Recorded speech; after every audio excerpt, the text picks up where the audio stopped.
जादुई दरख्त। फुल सर्दियों का मौसम था और बर्फबारी भी अपने अरूज पर थी। हौलनाक तूफान की वजह से आंधी से सब कुछ तबाह हो चुका था। सब परिंदे अपने घरों से बेघर हो गए थे। इस तूफान की वजह से टिमटिम बहुत ज्यादा रो रही थी और दूसरे गांव में तेज तूफान की वजह से एक दरख्त टूटकर कबूतरी के घर पर जा गिरता है, जिससे कबूतर के घर की छत पर सुराख हो जाता है और बारिश का पानी तेजी से अंदर आने लग जाता है। ये तूफानी मंजर देखकर कबूतर बहुत ज्यादा परेशान हो जाता है और वो कबूतरी से बोलता है, कबूतरी जी, हमारा घर तेज तूफान की वजह से जगह जगह से टूट चुका है। कहीं ये ना हो कि ये पूरी छत तेज तूफान की वजह से गिर जाए और हम इस छत के मलबे पे दब के मर जाएं। अभी तक तो हमारे बच्चे अंडे से भी नहीं निकले। हमें अपने बच्चों की हिफाजत के लिए कोई नई और मजबूत जगह तलाश करना होगी।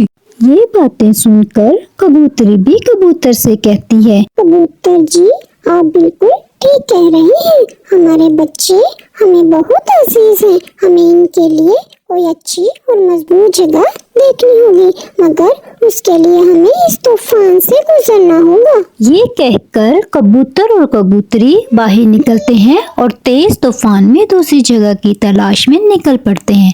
एक तरफ उन्हें पहाड़ पर एक दरख्त नजर आता है जिस पर फल लगे होते हैं। वो दोनों अपना घोंसला लेकर उस दरख्त पर बैठ जाते हैं और सुकून का सांस लेते हैं। उसके बाद कबूतर कबूतरी से बोलता है, कबूतरी जी, मुझे तो यहाँ बहुत अजीब लग रहा है। देखो ना, इस सारे जंगल में एक दरख्त के अलावा कोई भी दरख्त नहीं है। कबूतरी जी, मुझे इसी परेशानी की वजह से बहुत भूख लग गई है। क्यों ना हम इस दरख्त पे लगे रसीले फल ही खाकर गुजारा कर लेते हैं। कबूतर जैसे ही ये बोलता है, दरख्त तेजी से हिलने लग जाता है। ये देखकर कबूतर और कबूतरी तो डर जाते हैं और जल्दी से नीचे उतर आते हैं। कबूतरी जी, मुझे तो ये पूरा जंगल जादुई लग रहा है और ये दरख्त भी कोई जादुई दरख्त लग रहा है।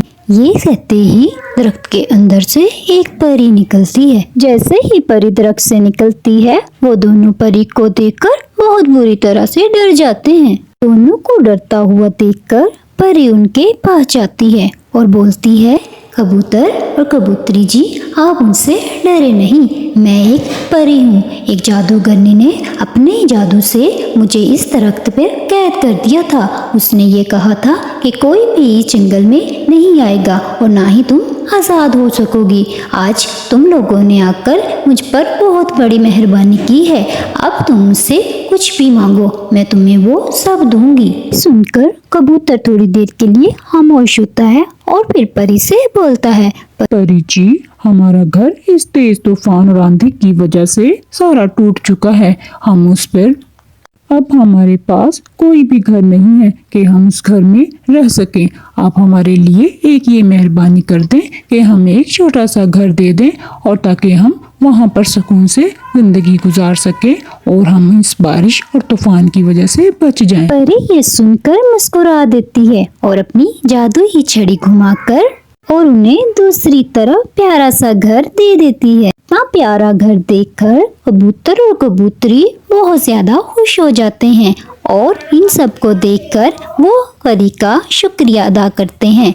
इसी तरह सुबह हो जाती है।